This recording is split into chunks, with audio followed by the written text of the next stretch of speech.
In March 2014, a Boeing 777 carrying 239 people climbed into a clear night sky over Malaysia and was tracked by radar, by satellites, and by air traffic control in 3 countries.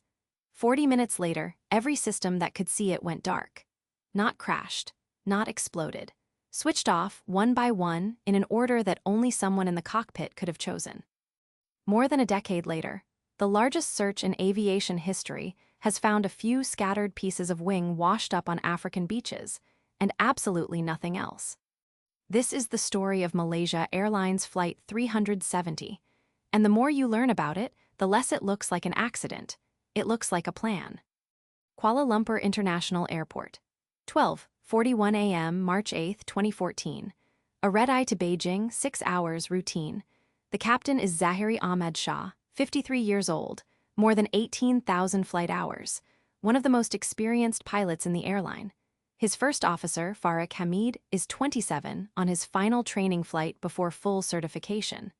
By every metric, this is the safest possible cockpit. The passengers are mostly Chinese nationals heading home. There's a calligrapher. There are 20 employees of an American semiconductor company. There are 3 painters returning from an art exhibition. There is a couple on their first vacation without their children. 2 men are traveling on stolen passports. Interpol will later confirm they were Iranian asylum seekers, not terrorists. The 777 lifts off at 12:42 a.m. It climbs to 35,000 feet. The cabin lights dim.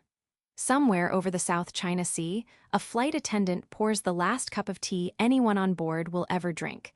Most of them are already asleep. In a way, they are the lucky ones.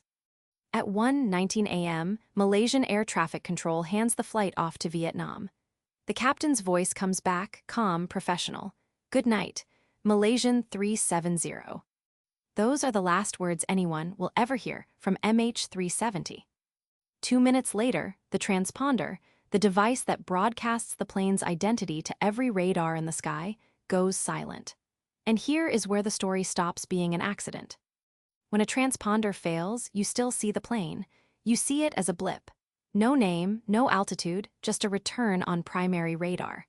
Malaysian military radar saw exactly that, and what it saw should have started a war room that night. The plane did not continue to Beijing. It turned, hard left, a near-perfect 180-degree reversal back across the Malay Peninsula. It flew between Malaysia and Thailand, threading the seam between 2 countries' airspace where neither would clearly own it. It passed near Penang, the captain's hometown. Then it turned again, northwest, up the Strait of Malacca, and pointed itself at the open Indian Ocean. This is not what a plane in distress does. A plane on fire dives. A plane with a sick pilot drifts. A plane that has lost pressurization flies straight until it runs out of fuel. MH370 flew like someone was steering it. Someone who knew exactly which radar coverage gaps to exploit. Someone who had clearly thought about this for a long time. The Malaysian military saw the blip. They watched it for over an hour. They did nothing. No interception, no alert, no phone call. Their explanation later was that the radar operators assumed it was friendly. A 777 reversing course in the dead of night, with no transponder, flying through restricted airspace. And they assumed it was friendly. By 2:22 a.m., the blip had crossed out of military radar range over the Andaman Sea. As far as anyone watching a screen was concerned, MH370 had ceased to exist. But the plane was still flying, and one system, one nobody had thought of yet, was still listening. Inmarsat is a British satellite company. Its satellite, 3F1, sits in geostationary orbit over the Indian Ocean. It does not track planes. It is not an air traffic control system.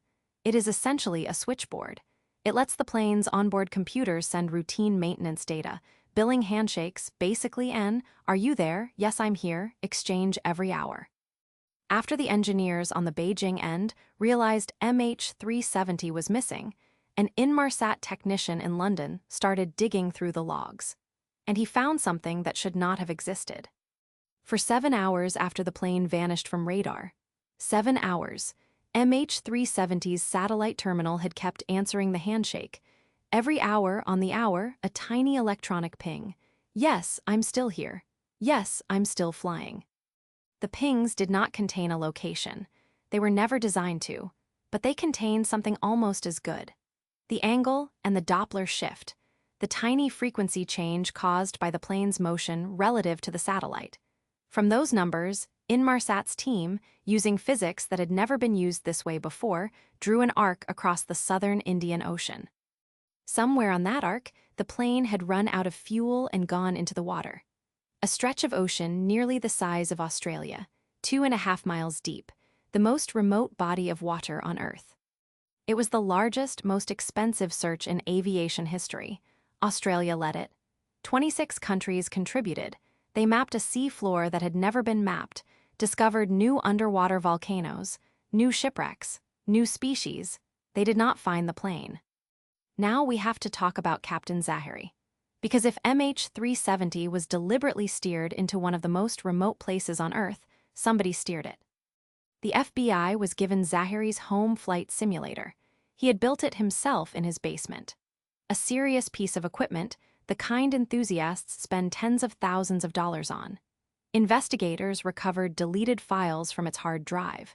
And on those files they found something that, to this day, the Malaysian government has refused to fully release.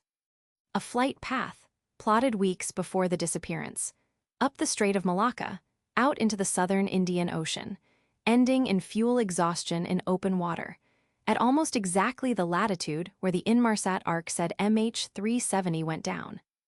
The Malaysian police report called it of interest. Independent analysts who reviewed the leaked file called it, essentially, a match. The Australian Transport Safety Bureau, when asked, would only say the simulator data was not conclusive. But every independent investigator who has looked at it has reached the same uncomfortable conclusion. The captain had practiced this exact flight, on his own time, in his own basement. There is more. Zaharie's marriage was reportedly in trouble. He had become increasingly active on Malaysian opposition politics. And the day before the flight, a key opposition leader, a personal friend, had been sentenced to 5 years in prison on charges most international observers considered politically motivated. Zaharie had been at the courthouse. And then there is the route itself. The first officer was new, he was being trained. There would have been a moment, somewhere over the South China Sea, where the captain might plausibly have sent him out of the cockpit, to the bathroom, to check on something, and locked the door behind him. The 777's cockpit door, post 9/11, can be sealed from the inside. Nobody outside can open it. If the depressurization theory is right, it would have gone something like this. Climb the plane to 40,000 feet, drop the cabin oxygen. The masks come down. They give the passengers about 12 minutes. The cockpit oxygen lasts hours. The cabin goes quiet in stages, the way a room goes quiet when people stop talking.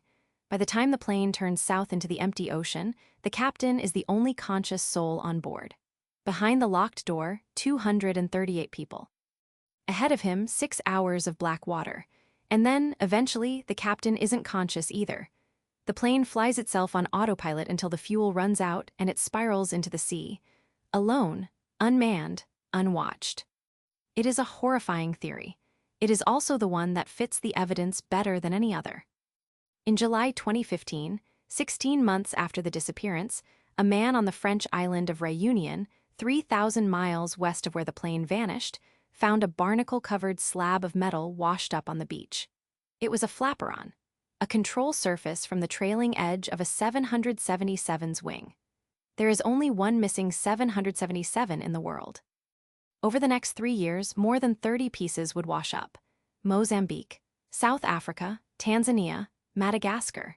Each one carried by the Indian Ocean's gyre, drifting west for years, arriving on African beaches like messages in bottles.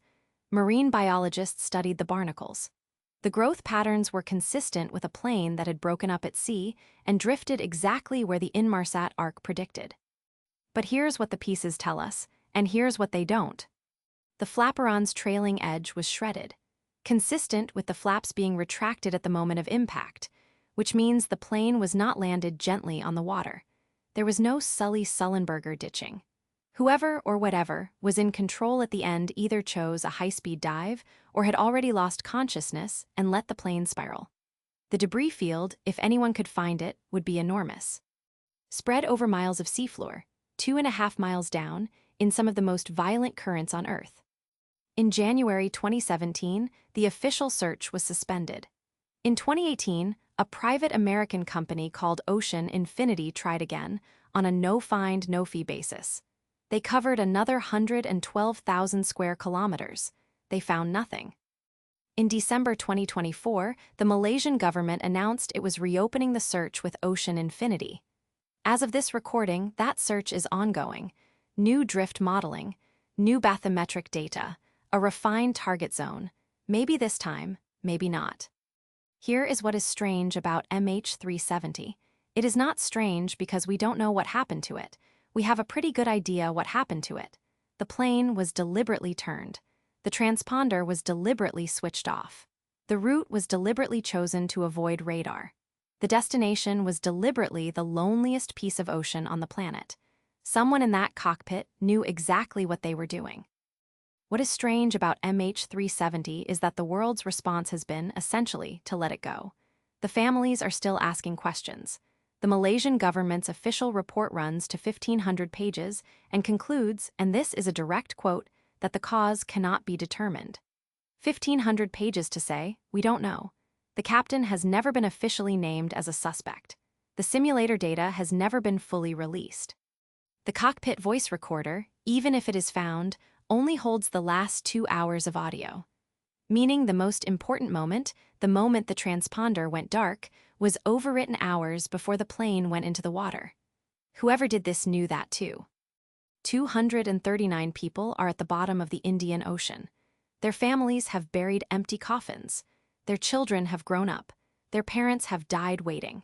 And somewhere on a hard drive in a Malaysian police evidence locker, there is a flight simulator file that may already contain the answer. And a government that has spent more than a decade deciding the world doesn't need to see it. So here is the question I want to leave you with, and it is not a comfortable one. If the captain did it, if a single, calm, experienced man in a locked cockpit murdered 238 people and then flew himself into the sea, taking the truth with him, what does it mean that the country he flew for, the airline that employed him, and the investigators who studied his every keystroke have all decided, more than a decade later, that we are better off not saying so out loud? Is MH370 a mystery, or is it a cover-up wearing the costume of one? Tell me what you think, because the ocean isn't talking, and neither, it seems, is anyone else.